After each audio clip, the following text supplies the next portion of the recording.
Tempo. O que é isso? Tudo o que é, e tudo o que foi, e tudo o que será, encontra-se dentro dessa dimensão que conhecemos como tempo. Certamente, o tempo é composto de 3 partes distintas: o passado, o futuro, e então cada um de nós experimenta a vida em uma pequena fatia fina dele, chamada o presente.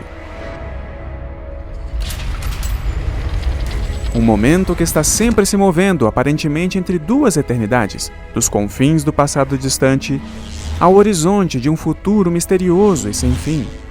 Até onde sabemos, a humanidade está limitada a se mover apenas para frente no tempo, nunca para trás. Mas e se fosse possível para uma pessoa escapar dos laços do tempo, parar em suas trilhas e talvez até se mover à vontade dentro dessa dimensão? O que você faria? Aonde você iria? Você viajaria para o passado distante para ver a construção das pirâmides? Talvez testemunhar em primeira mão o nascimento de Jesus?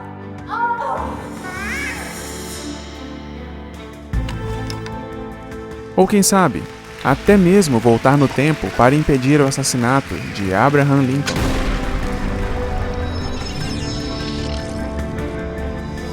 E então, por outro lado, o que você faria se pudesse se transportar para o futuro?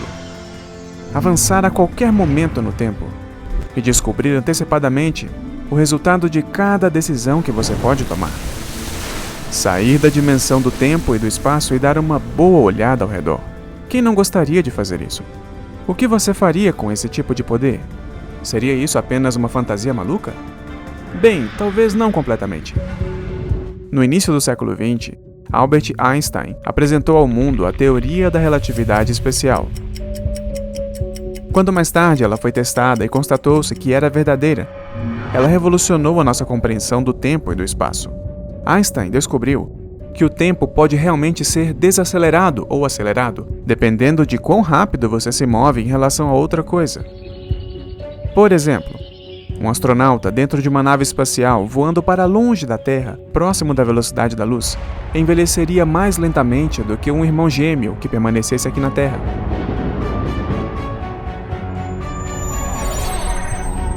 Quando o nosso viajante espacial retornasse, seu irmão gêmeo na Terra teria envelhecido muitos anos em comparação com o tempo que ele próprio envelheceu no espaço. O astronauta que retornasse sentiria como se tivesse viajado para o futuro.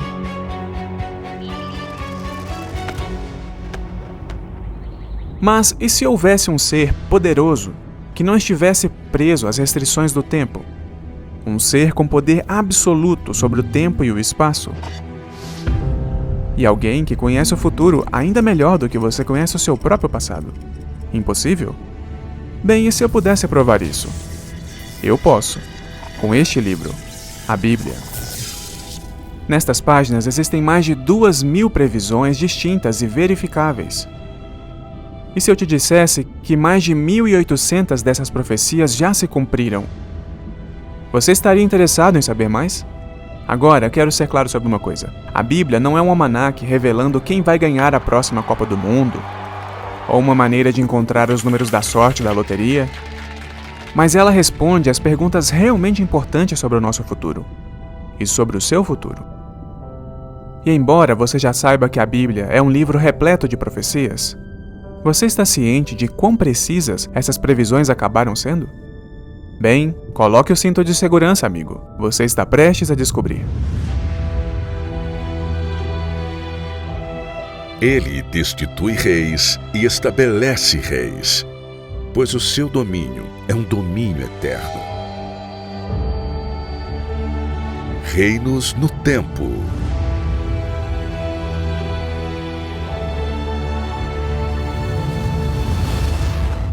No princípio. Viu? A Bíblia fala sobre o tempo. Vamos começar com talvez um pouco de contexto. A Bíblia é, na verdade, um livro composto por 66 livros, escritos por cerca de 40 autores diferentes, em 3 idiomas, em 3 continentes, durante um período de cerca de 1.500 anos. Seus escritores vieram de todas as esferas da vida. Eles eram pastores, reis, sacerdotes, governantes e pescadores, cada um com uma personalidade única.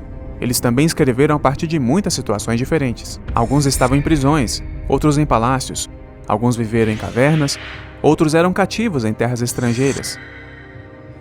Ainda assim, a Bíblia se une em uma história coesa, com um começo claro, um tema constante e um final lógico. Tudo isso enquanto circunda um personagem central.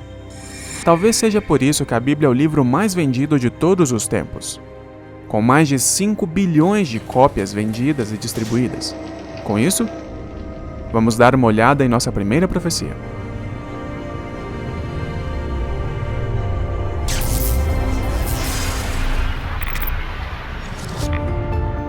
O livro do Evangelho de Mateus registra que no ano 30 d.C., Jesus predisse a destruição de Jerusalém em grande detalhe, 40 anos antes de acontecer.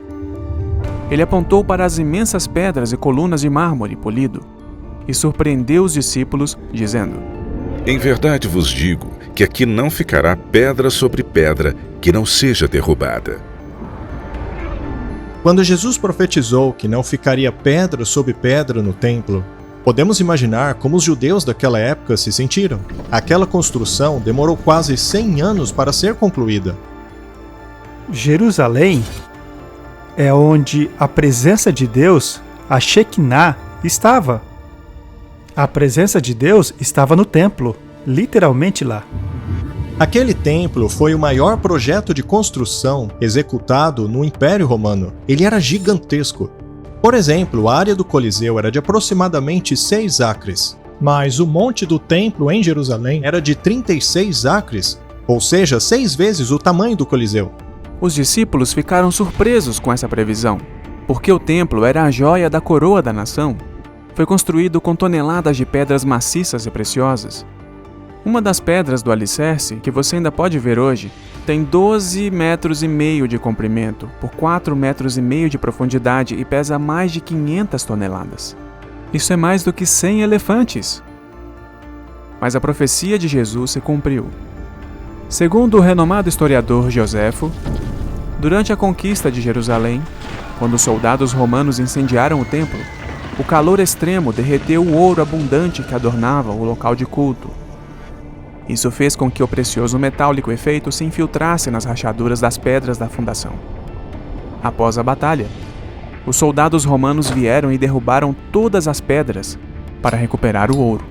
Depois da destruição, os tesouros do templo foram utilizados para fazer moedas romanas. São chamadas de moedas da Judéia cativa.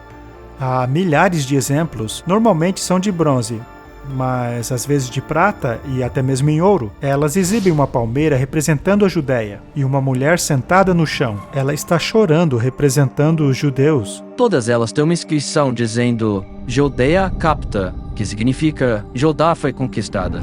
E esta geração de modo algum passará até que todas estas coisas aconteçam. Nós sabemos pelo livro de Números, capítulo 32, versículo 13, que uma geração bíblica é de 40 anos. Jesus fez essa previsão no ano 30. Exatamente 40 anos depois, no ano 70, o templo foi destruído pelas forças romanas. Surpreendentemente, há outra profecia bíblica relativa à luta judaica com Roma, que na verdade antecede a época de Jesus. O Senhor trará uma nação distante contra você, uma nação dos confins da terra que atacará como uma águia, uma nação cuja língua você não entende, uma nação de aparência dura, sem respeito pelo idoso ou dó pelo jovem. Ela sitiará todas as cidades da sua terra, até mesmo as altas fortificações em que vocês confiam cairão. E de fato, os romanos atacaram Jerusalém e sitiaram a cidade. Em harmonia com a profecia de Moisés, as bandeiras romanas traziam a imagem de águias em voo, resplandecendo ao sol. Hoje, tudo o que resta do complexo original do templo é a estrutura externa, conhecida como Muro das Lamentações. É interessante que se você caminhar hoje em dia pelo Muro das Lamentações, ali no sul, existe uma estrada ali com essas pedras gigantes derrubadas. São enormes camadas de pedra quebrada, uma em cima da outra. Elas foram derrubadas e empilhadas. Hoje já não resta nenhuma dúvida histórica de que Jerusalém foi destruída no ano 70 depois de Cristo. Essa destruição foi o auge daquele século.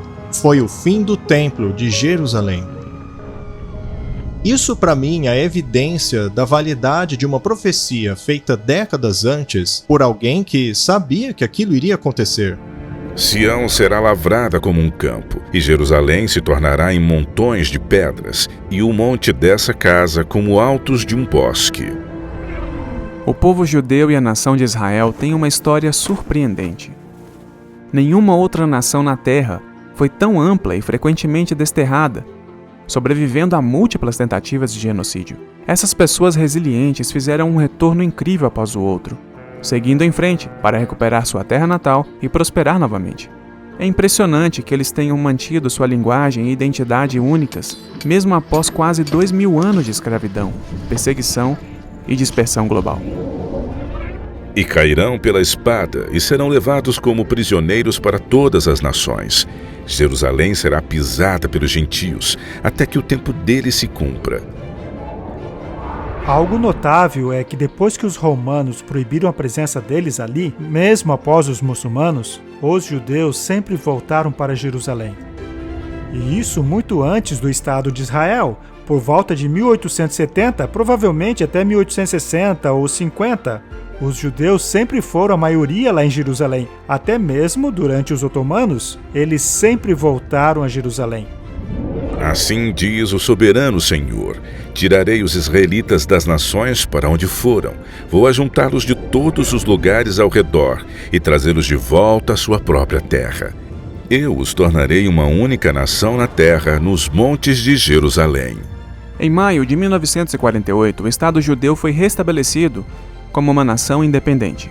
E hoje, este país, comparativamente pequeno, tornou-se uma potência nuclear globalmente reconhecida, que lidera o mundo em inovação e em tecnologia.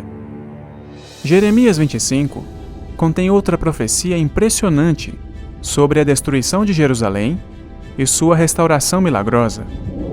E toda essa terra será uma desolação, um espanto. Essas nações servirão ao rei de Babilônia por 70 anos.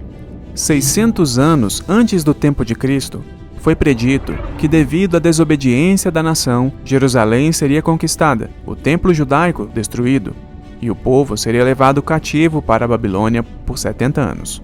Isso aconteceu em 607 a.C., quando Nabucodonosor, rei da Babilônia, conquistou Jerusalém.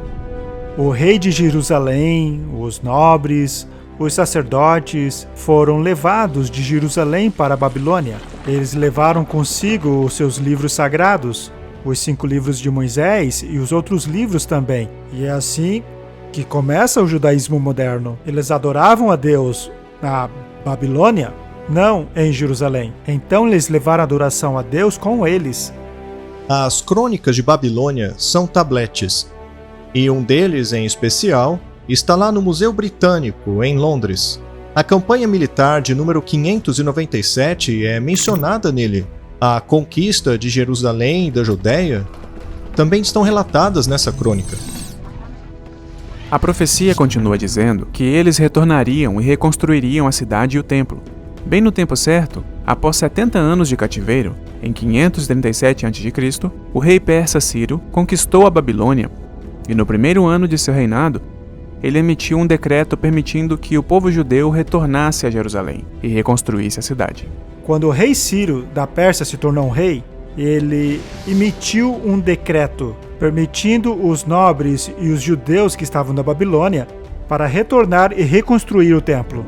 O Senhor do céu me deu todos os reinos da terra, e ele me ordenou a construir a ele uma casa em Jerusalém, que fica em Judá. Qualquer do seu povo que esteja entre vocês, que o seu Deus esteja com ele, e que vá a Jerusalém de Judá reconstruir o templo do Senhor, o Deus de Israel, o Deus que em Jerusalém tem a sua morada.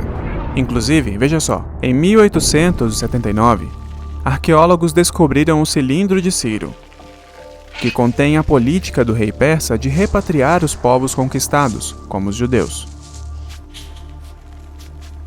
O cilindro de Ciro é uma das descobertas mais fantásticas feitas em Babilônia. Ela relata a entrada de Ciro na cidade, que foi ovacionado pelas pessoas como um tipo de salvador, o que é irônico, uma vez que ele conquistou Babilônia. Esdras deixa uma citação muito clara na Bíblia, dizendo que este foi o período em que o povo foi autorizado a retornar a Jerusalém, reconstruí-la e se estabelecerem lá, exatamente como havia dito o profeta Jeremias. Amigos, estamos prestes a mergulhar na mais magnífica e inquestionável profecia bíblica, que prova a validade da inspiração da Bíblia.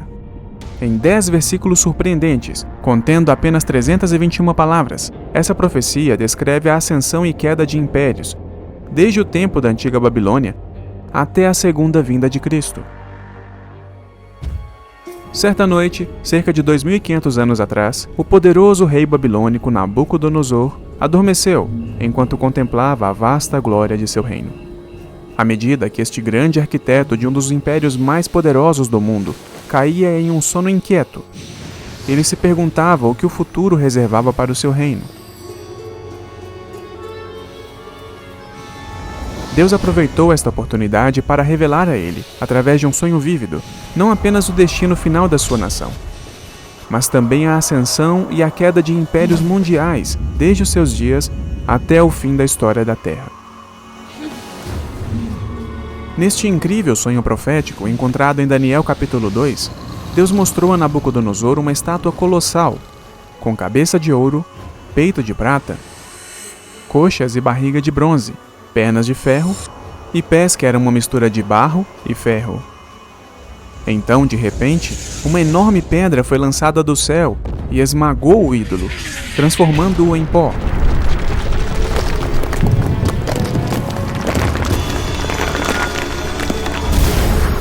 E a pedra?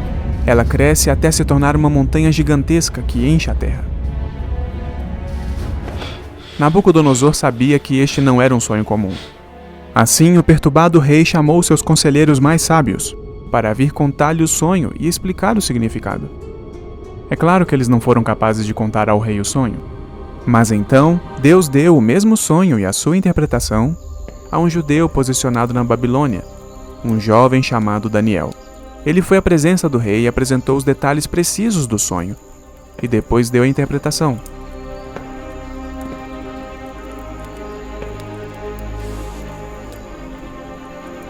Ao fazer isso, o profeta bíblico divulgou os próximos 2 milênios de impérios mundiais que impactariam o povo de Deus. E até agora, tudo isso aconteceu exatamente como predito. Daniel disse ao rei que a cabeça de ouro representava o reino de Nabucodonosor, que governou o mundo de 612 a 539 a.C.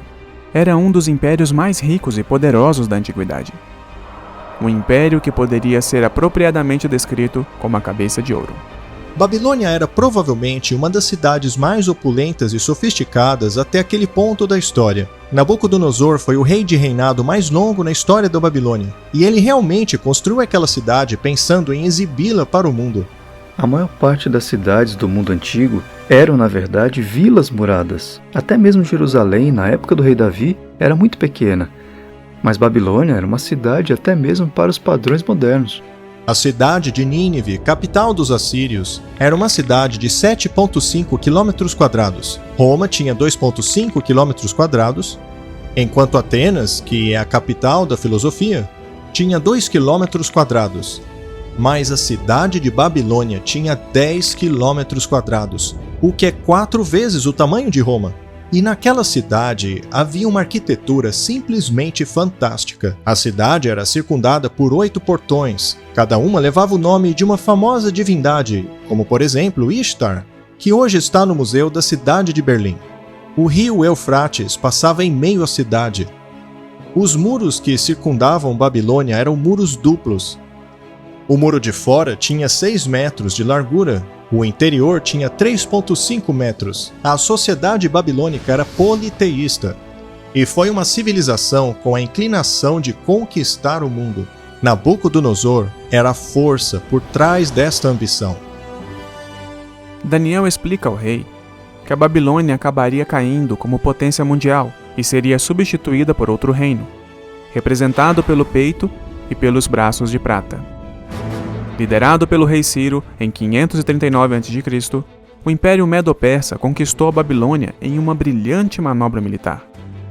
Em uma noite, a imensa cidade foi conquistada com seus muros e portões ainda intactos. Ainda mais incrível é o fato de todos os pormenores dessa vitória terem sido preditos em profecia mais de 150 anos antes. Heródoto nos conta como aconteceu. Ele diz que após o cavalo de Ciro morrer afogado, ele ficou furioso com o rio e decidiu tirá-lo do lugar. Ele então ordenou aos seus soldados cavarem 540 canais para desviar o rio de seu curso natural. E ao realizar isso, ele, na verdade, fez algo que o ajudaria a conquistar a cidade de Babilônia. Ao desviarem o curso do rio, eles conseguiram marchar por baixo dos muros da cidade, já que os portões do rio haviam sido deixados abertos. Eles entraram na cidade derrubando a nação mais poderosa do mundo. E eles conseguiram. O exército marchou para dentro da cidade, abrir os portões superiores e conquistar Babilônia. Isso era impensável naquela época, mas foi isso que a profecia disse que aconteceria, e foi o que aconteceu. Assim diz o Senhor ao seu ungido, a Ciro, a quem tomo pela mão direita para abater as nações diante de sua face e descingir os lombos dos reis, para abrir diante dele as portas, e as portas não se fecharão, para que saibas que eu sou o Senhor, o Deus de Israel, que te chama pelo teu nome. 150 anos antes, Ciro havia sido mencionado pelo nome. Nós acreditamos que o profeta Isaías, olhando para o futuro por inspiração divina, chamou pelo nome a pessoa que conquistaria a Babilônia de acordo com a profecia. Em Isaías, capítulo 44, há uma impressionante profecia que diz que os rios seriam secados.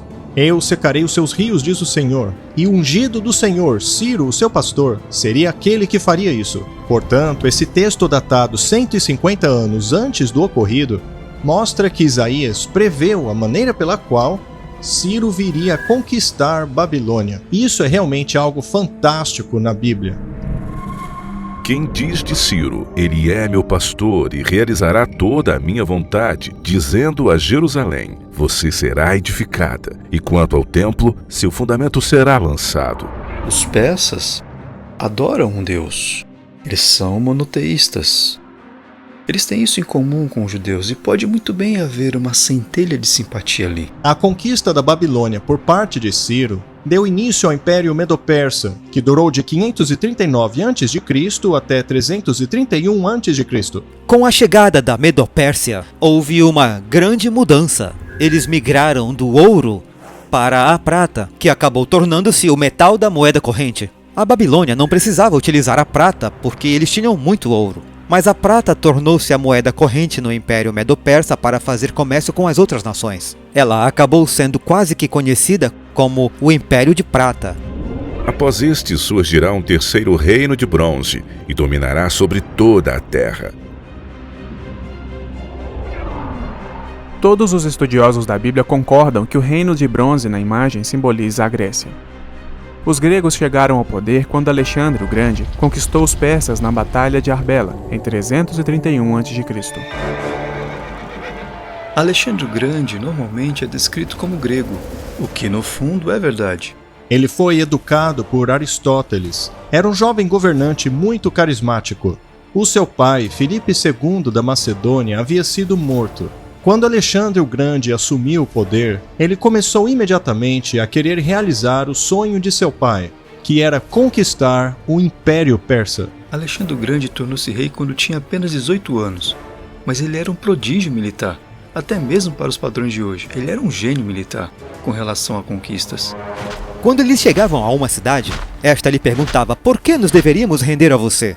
E diz uma história que uma dessas cidades ficava à beira de um precipício, e Alexandre o Grande ordenou aos seus soldados que começassem a marchar precipício abaixo. E, surpreendentemente, os soldados obedeceram àquela ordem. Alexandre então disse: se os meus homens me obedecem com essa ordem, é impossível eu não conquistar a sua cidade. E diz a história que aquela cidade se rendeu a Alexandre. Ele conseguiu, em um curto período de tempo, aquilo que muitas pessoas demoraram a vida inteira para conseguir.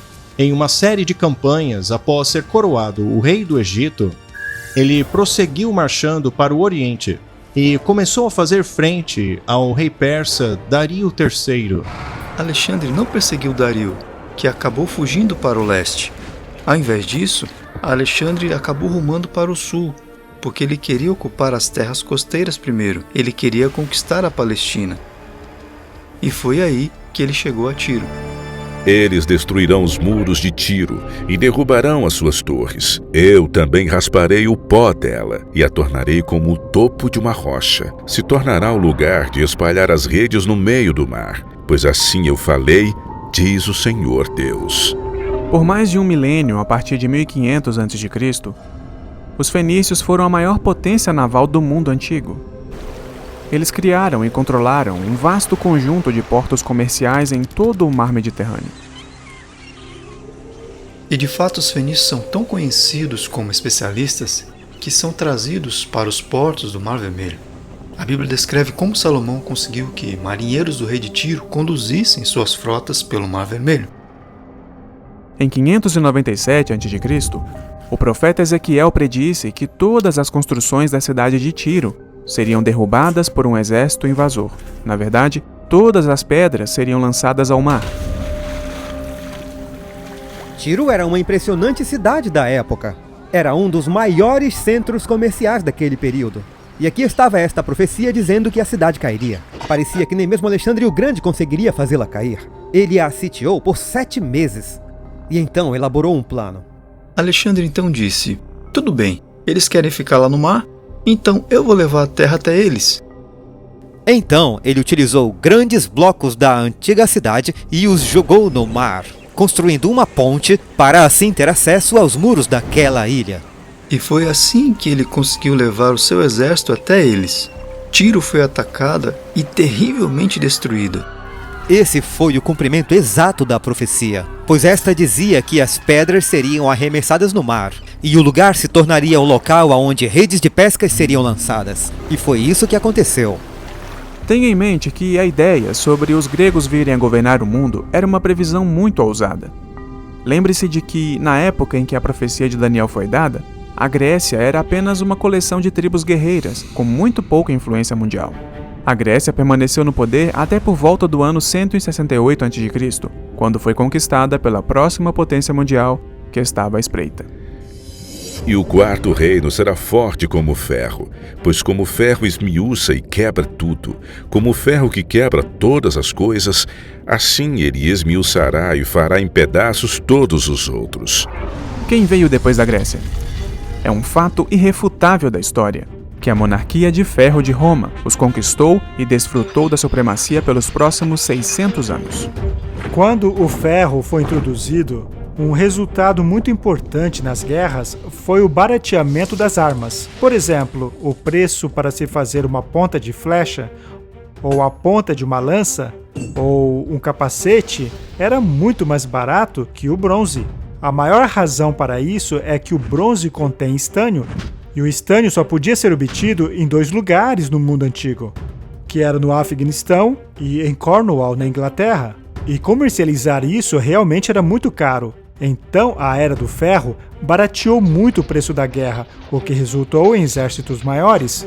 Roma era cruel, violenta e estava determinada a conquistar tudo. Ela era como um ferro quebrando e esmiuçando a todos. Quando o Império Romano começou a desmoronar, em 476 d.C., ele não foi dominado por outro poder unificado. Em vez disso, várias tribos bárbaras conquistaram Roma e dividiram a nação, exatamente como Daniel havia profetizado. Roma perdeu seu poder por uma série de razões. Houve as invasões bárbaras pelo norte, e Roma também havia se endividado bastante. O Império Romano literalmente se dissolveu. Ele tinha tantos problemas internos que acabou desintegrando. Pelo menos 10 tribos vieram e invadiram porções do Império Romano. Isso forçou o imperador Constantino a eventualmente evacuar Roma e mover-se para o leste, a fim de criar um novo centro para o seu império chamado Constantinopla. 10 dessas tribos originais evoluíram para as nações da Europa moderna. Elas eram conhecidas como os ostrogodos, os visigodos, os francos, os vândalos, os alamanos, os suevos, os anglo-saxões, os érulos, os lombardos e os burgúndios. 7 delas agora ainda existem na Europa atual.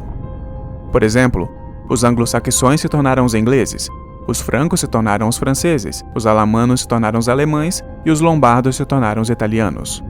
Como viste, os pés e os dedos eram em parte de barro e em parte de ferro. Eles não se misturarão um ao outro, assim como o ferro não se mistura com o barro. Através de casamentos, alianças e tratados, muitas potências tentaram em vão reunificar o continente europeu.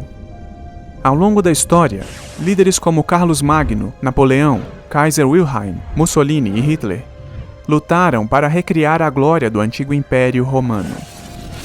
Mas assombrados pelas palavras da profecia de Daniel que diziam: "Mas não se ligarão um ao outro", todos eles falharam miseravelmente. Como você poderia esperar, muitos céticos uma vez argumentaram que as profecias da estátua em Daniel eram tão precisas que teriam de haver sido escritas após os eventos, mas a chocante descoberta de um menino pastor em 1946 mudou tudo.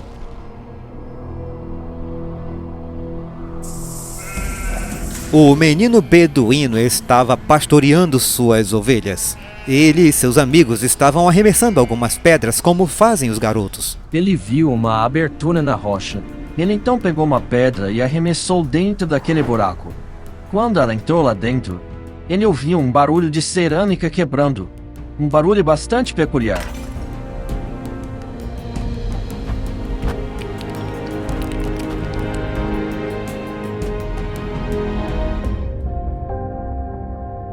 Então, no fundo da caverna, ele encontrou jarros contendo pergaminhos antigos.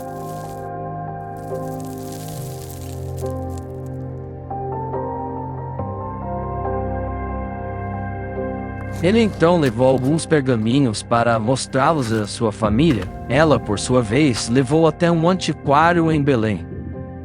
E dali foi para Jerusalém. Finalmente, alguém reconheceu o que era aquilo, e formou-se uma expedição até as cavernas de Qumran.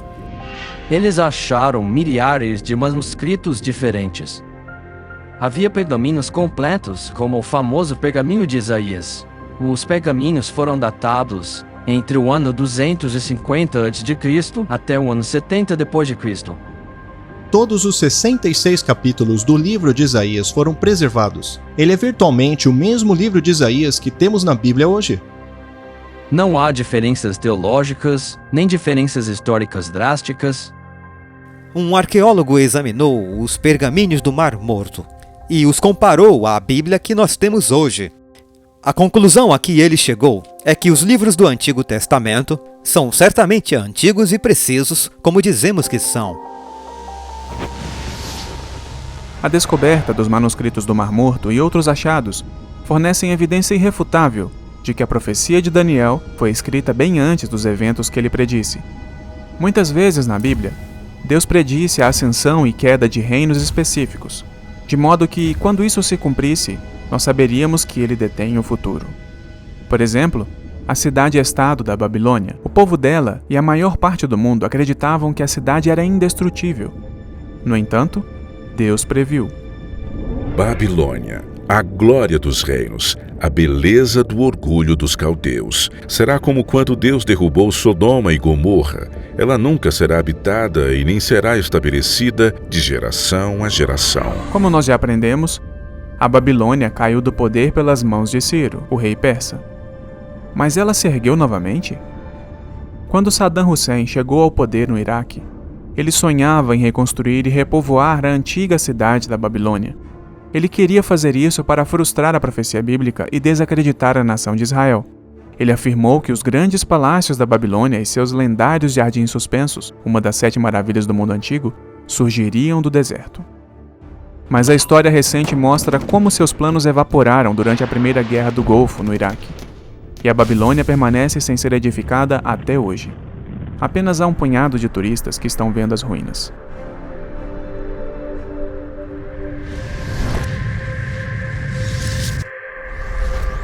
Localizado a sudoeste de Israel, às margens do rio mais longo do mundo, ficava o Reino do Egito.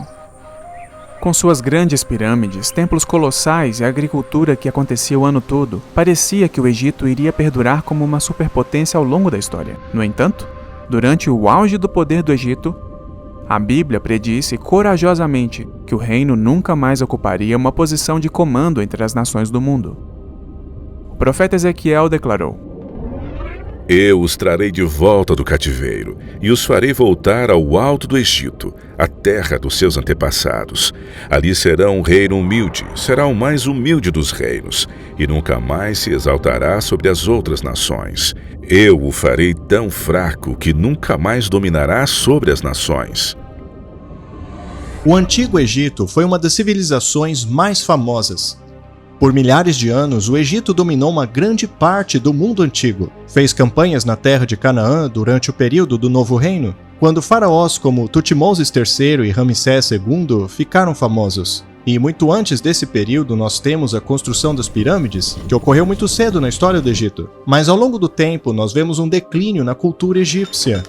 E esse declínio ocorre ao longo de dinastias, ao longo do tempo, e, finalmente, o Egito perde de vez a sua proeminência. Hoje, o Egito não é o que costumava ser em tempos antigos. Ainda podemos ver as grandes pirâmides na cidade de Cairo, mas quando comparamos o que foi essa nação e todas as coisas grandiosas conquistadas por elas no passado com o Egito de hoje, é muito diferente. Aquela glória ficou no passado. O Império Assírio já governou o Oriente Médio, cobrindo mais de 1 milhão de quilômetros quadrados. Sua antiga capital de Nínive estava situada no lado leste do rio Tigre, exatamente em frente à atual Mossul, no Iraque. Você deve se lembrar que, após o seu desvio de 3 dias pelo grande peixe, o profeta Jonas foi enviado para alertar os habitantes de Nínive a se arrependerem. E embora um reavivamento tenha começado, ele não durou. E Nínive caiu em um estado de violência e imoralidade que atormentaria os seus vizinhos judeus. Como um sinal do juízo de Deus, em 615 a.C., o profeta Naum previu em grande detalhe a futura destruição de Nínive. Embora estejam entrelaçados como espinhos e encharcados de bebida como bêbados, serão consumidos como a palha mais seca. Isso aconteceu 3 anos depois, em 612 a.C., pelas mãos dos babilônios. Aqui estão apenas alguns destaques da profecia de Naum. Nínive é devastada, em parte por fortes chuvas e inundações. Os comandantes do exército fugiriam, o que de fato aconteceu. O fogo destruiria a cidade, e o mais notável, a cidade nunca mais se ergueria. Nínive, como cidade, nunca foi reconstruída. O grande zigurate de Nínive e seu grande palácio nunca foram reconstruídos. Apenas para manter essas previsões em perspectiva, os profetas bíblicos predisseram que as principais cidades como Babilônia, Tiro e Nínive seriam destruídas e nunca seriam reconstruídas, e elas de fato não foram. No entanto, Jerusalém foi destruída e reconstruída 27 vezes, e ainda perdura até hoje. Vez após vez, a história ratificou a Bíblia. Além disso, praticamente todos esses nomes de reis, generais e líderes bíblicos foram confirmados e aceitos pela arqueologia moderna. Mas o verdadeiro foco central de toda a profecia bíblica é uma pessoa. Jesus é o tema principal das Escrituras. A Bíblia é a história dele. Ela começa e termina com Cristo. Portanto, não devemos nos surpreender ao encontrar profecia sobre a vinda do Messias em todo o Antigo Testamento. Este é um bom momento para fazer um panorama. A Bíblia realmente é dividida em 2 coleções de livros. O Antigo Testamento contém 39 livros, abrangendo a lei de Moisés, as histórias, profecias e escritos sagrados, que ocorreram antes do nascimento de Jesus. A coleção dos últimos 27 livros contém o Novo Testamento e abrange a história do nascimento de Jesus, os ensinamentos de sua vida, seguidos pelos escritos dos apóstolos e pelas profecias do Apocalipse. Incrivelmente, espalhadas por todo o Antigo Testamento, existem mais de 300 profecias que predizem a vinda de Cristo, algumas com detalhes impressionantes. E então, no Novo Testamento, encontramos um relato surpreendente do cumprimento dessas profecias. Agora, tenha em mente que são cerca de 400 anos que separam o fim do Antigo Testamento do início do Novo Testamento. E também eu gostaria de ressaltar que nós sabemos com toda certeza, pela descoberta e datação dos manuscritos do Mar Morto, que tudo isso foi escrito muito antes de acontecer. Vamos agora tomar um momento e considerar algumas dessas incríveis profecias. Todos os anos, mais de 1 bilhão de cristãos celebram o nascimento de Cristo. Embora, de acordo com as Escrituras, seja improvável que Jesus tenha realmente nascido em 25 de dezembro, é muito claro que seu nascimento foi predito e esperado. Mas tu, Belém Efrata, embora pequena entre os clãs de Judá, de ti virá para mim aquele que será o governante sobre Israel. Suas origens estão num passado distante, em tempos antigos. Agora, de modo surpreendente, para que essa profecia se cumprisse, Deus teria que transferir José de sua cidade natal em Nazaré e transportá-lo com Maria 112 quilômetros ao sul para Belém, a cidade natal da família de José. A história mostra que esse censo ocorreu por volta do ano 4 a.C. Depois de Jesus ter nascido em Belém da Judéia, nos dias do rei Herodes, eis que homens sábios vieram do Oriente a caminho de Jerusalém, dizendo: Onde está aquele que é nascido rei dos judeus? Pois nós vimos a sua estrela no Oriente e viemos para adorá-lo. A Bíblia não apenas predisse especificamente onde Jesus nasceria, mas também indica quando ele começaria seu ministério. Desta vez, a profecia vem do livro de Daniel. Sabe e entende, desde a saída da ordem para restaurar e para edificar a Jerusalém até ao Messias, haverá 7 semanas e 62 semanas. Primeiro, observe que, ao calcular uma profecia hebraica, um dia, na verdade, simboliza um ano. Este princípio pode ser encontrado em Ezequiel 4:6. Isso significa que as primeiras 7 semanas e as 62 semanas, ou um total de 69 semanas, seriam realmente entendidas como descrevendo 483 anos. Isso nos leva exatamente a 27 d.C. Este foi o ano em que Jesus foi batizado, aos 30 anos de idade, e começou o seu ministério. Incrivelmente, essa profecia foi dada enquanto os judeus estavam em cativeiro na Babilônia, mais de 500 anos antes do nascimento de Cristo. Um cumprimento maravilhoso que nunca poderia ter acontecido por acaso. Muitos intérpretes concluíram que o princípio dia-ano é válido e preciso. Isso fica claro na profecia das 70 semanas. A profecia diz que haveria 69 semanas proféticas, que seriam 483 anos até a vinda do Messias. Lucas capítulo 3 fala a respeito da vinda de João Batista, e lá diz no 15º ano do reinado de Tibério César. Tibério começou seu próprio reinado quando Augusto César morreu no dia 14 depois de Cristo. Ao chegarmos na data em que João Batista começou seu ministério e quando Jesus veio e foi batizado logo depois, constatamos que esse foi o ano 27. A profecia referia-se à vinda do Messias, e a palavra Messias em hebraico significa ungido. Por acaso ocorreu alguma unção de Jesus no ano 27? Claro que sim. Em Atos 10, verso 38, vemos que Jesus foi ungido pelo Espírito Santo. O profeta Isaías do Antigo Testamento predisse 700 anos antes de acontecer que Jesus nasceria de uma virgem. Portanto, o próprio Senhor lhe dará um sinal. Eis que uma virgem dará à luz a um filho, e ela lhe dará o nome de Emanuel.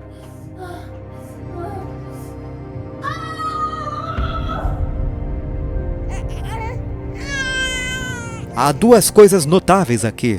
A primeira é uma virgem dando à luz, e o nascimento ocorrendo em Belém. Jesus nunca poderia ter manipulado essas duas coisas. Jesus nunca poderia ter dito, eu vou tentar cumprir essas duas profecias. Ninguém escolhe aonde nasceu ou como nasceu. Ainda assim, esses dois fatores notáveis ocorreram com Jesus. Uma profecia do Antigo Testamento predisse que o nascimento do Messias estaria associado a um evento de genocídio.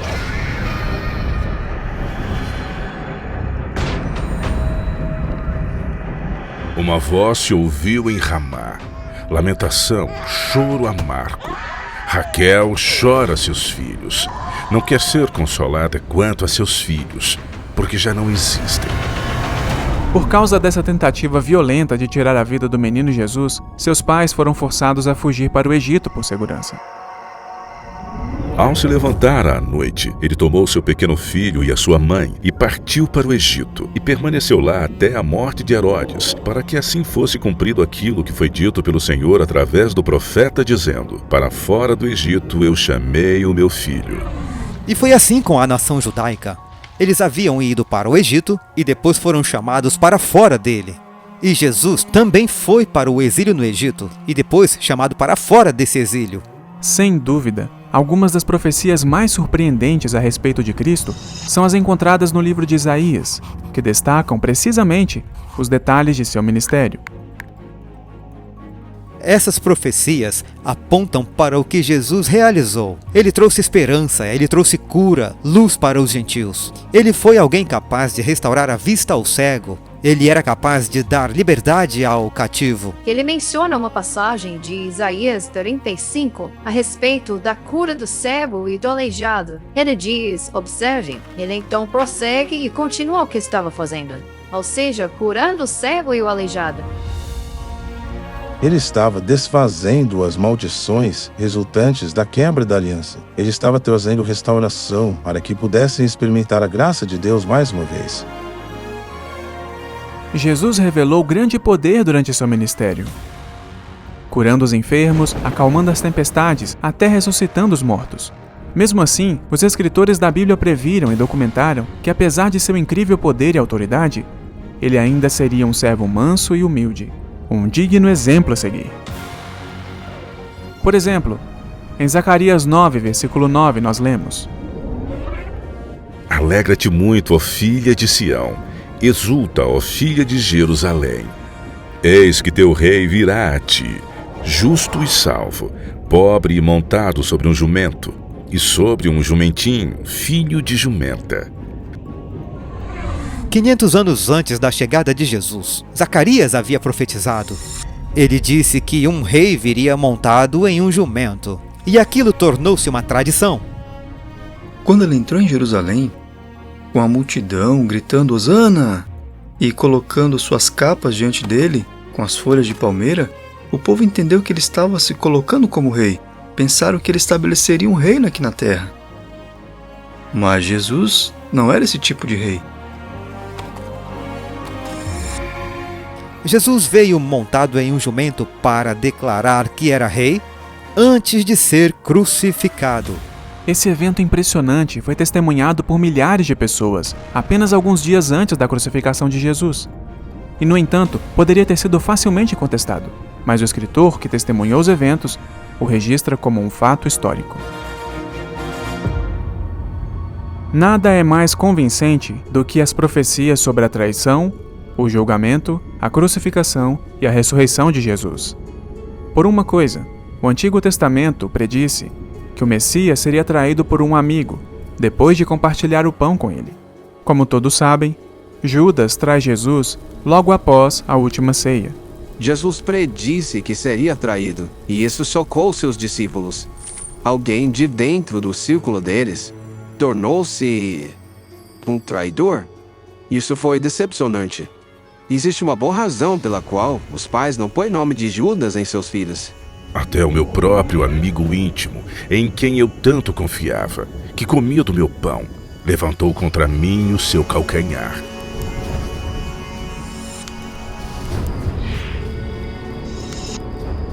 De fato, o Antigo Testamento realmente prediz o preço exato que seria pago para atrair o Messias. Se parece bem aos vossos olhos, dai-me o meu salário. Então pesaram o meu salário 30 moedas de prata. Essa previsão incrivelmente precisa vai ainda mais longe. O profeta Zacarias predisse como o dinheiro de sangue dado para atrair Jesus seria usado. Então o Senhor me disse: lance isso ao oleiro, o ótimo preço pelo qual me avaliaram. Por isso tomei as 30 moedas de prata e as atirei no templo do Senhor para o oleiro. Quando Judas percebe que Jesus não tentaria se libertar, o remorso tomou conta dele. Ele ficou chocado com o que havia feito. Ele percebeu que havia traído o seu mestre. Então ele volta aos sacerdotes com o dinheiro e diz: eu traí sangue inocente. E eles responderam: e o que nós temos com isso? Então ele arremessou as peças de prata no templo e partiu para enforcar-se. Mas o chefe dos sacerdotes tomou as peças de prata e disse que não era de acordo com a lei colocar aquelas peças no tesouro, pois tinham preço de sangue. Após se consultarem, eles compraram o campo do oleiro, a fim de enterrar estrangeiros nele. Ali está Jesus, diante de Pilatos. Ele se recusa a se defender. Ele foi oprimido e afligido, mas não abriu a sua boca. Como um cordeiro foi levado ao matadouro. O autor do universo foi injustiçado, atormentado e ainda assim guardou silêncio.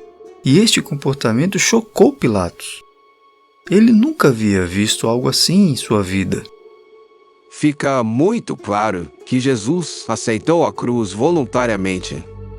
Jesus viu a sua morte, e os escritores do Evangelho viram a morte dele como cumprimento da salvação. 1000 anos antes da crucificação ser praticada, o rei Davi predisse como o Messias seria executado. Pois cães me cercaram, a congregação dos perversos me rodeia. Eles perfuraram as minhas mãos e os meus pés, dividiram as minhas roupas entre eles e jogam sortes com as minhas vestes.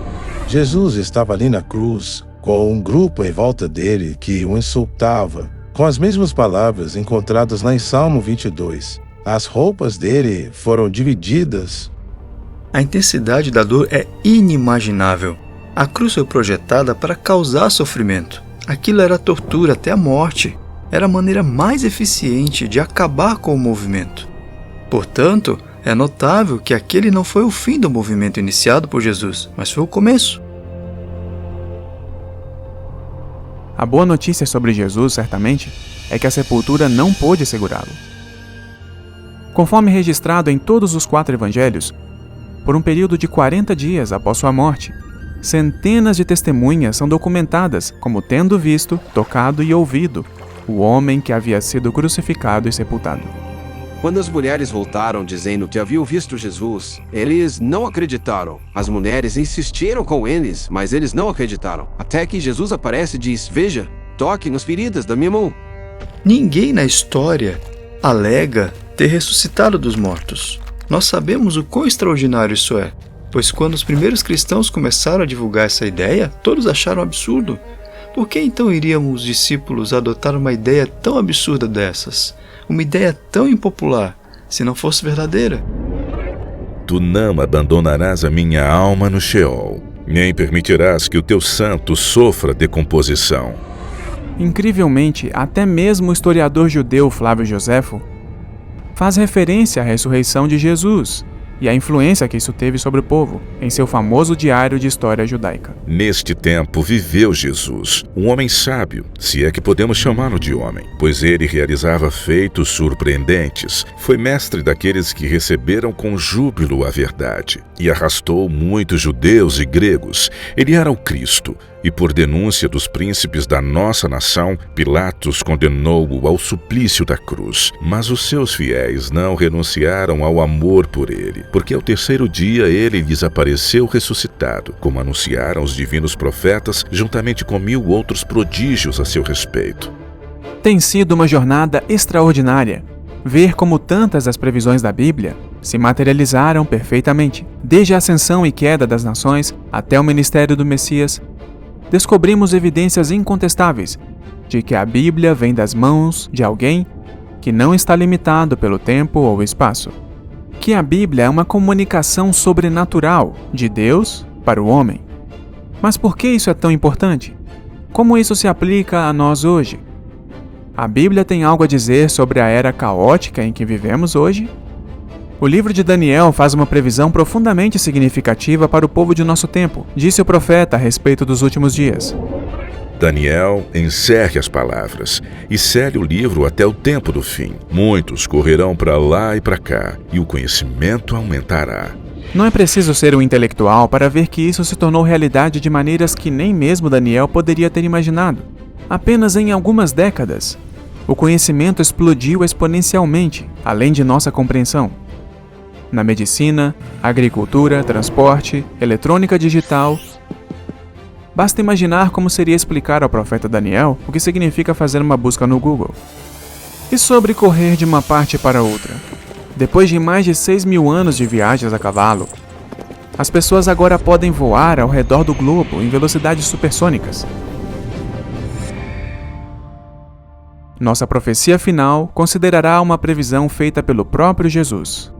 Cerca de uma semana antes da sua crucificação, Jesus predisse: E este evangelho do reino será pregado a todo o mundo, como testemunho a todas as nações, e então virá o fim. Você consegue imaginar o sorriso cínico das pessoas dos dias de Jesus após ouvirem essa audaciosa profecia?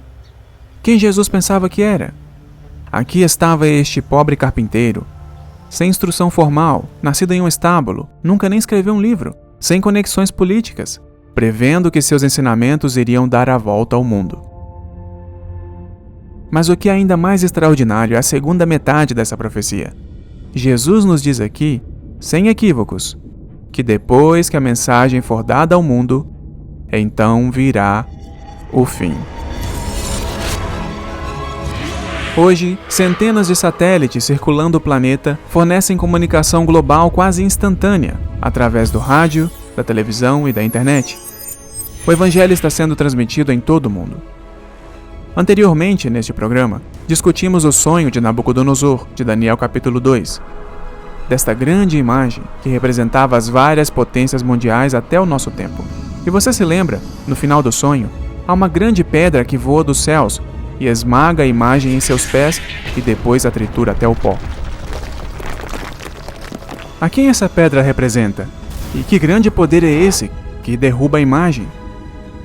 É Jesus Cristo, a rocha eterna. Toda a história está agora se movendo para o dramático desfecho, quando o Filho de Deus retornará com poder e glória. O cumprimento da profecia revela que quase chegamos ao fim do tempo. Há apenas uma pergunta muito importante a ser respondida. Você está preparado para o maior evento da história do planeta? Você está pronto para a vinda de Jesus? Bem, amigo, você pode estar pronto. Pois Deus tanto amou o mundo que deu seu Filho unigênito, para que todo aquele que nele crê não pereça, mas tenha a vida eterna. Vá a Ele em oração e peça-lhe que perdoe seus pecados e o salve. Ele promete que Ele o fará. Então, em vez de ter um fim sem esperança, você pode ter uma esperança sem fim. Mas agora é a hora. Hoje é o dia. Por que você não pede a Ele agora mesmo?